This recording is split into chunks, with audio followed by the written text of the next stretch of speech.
వాళ్ళల్లో ఎక్కువగా తెలుగుదేశం కూటమికే వస్తాయి సీట్లు.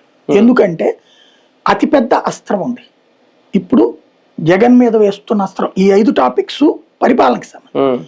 అతిపెద్ద టాపిక్ భావోద్వేగ టాపిక్.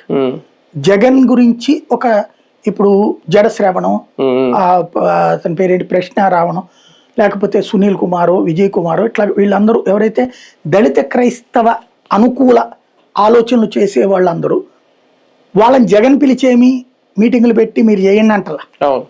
కానీ వాళ్ళు మాట్లాడే ప్రతి మాట కూడా జగన్దే అనే ఫీలింగ్ హిందువుల్లో పెరుగుతుంది, భావోద్వేగం పెరుగుతుంది. జగన్ వస్తే మళ్ళీ క్రైస్తవులకి పెద్దపీట పడుతుంది, దళిత క్రైస్తవులను ఎత్తున పెట్టుకుంటాడు. అతను ఆల్రెడీ దళిత క్రైస్తవ రిజర్వేషన్ కోసం అసెంబ్లీలో తీర్మానం కూడా చేశాడు క్రిందసారి.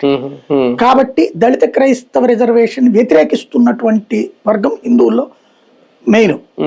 వాళ్ళందరూ కూడా జగన్ ని క్రిస్టియన్ కాన్సెప్ట్ లోనే చూస్తారు. అది అతనికి పెద్ద మైనస్. ఆ ఇంపాక్ట్ అతన్ని దెబ్బతీసే అవకాశం ఉంటుంది. అంటే రాజధాని ఎఫెక్ట్ అయితే గెలిపోవటంలో అయితే డిసైడ్ ఉండదు నాకు తెలుసు. అంటే అది ఈ విజయవాడ గుంటూరు నేను చెప్పినట్టు వీటిలో ఉండాలి. ఇక్కడ ఉన్నటువంటి వాళ్ళలో ఎక్కువగా ఈ యాంటీ దళిత్ రిజర్వేషన్ కాన్సెప్ట్ లో ఉంటారు.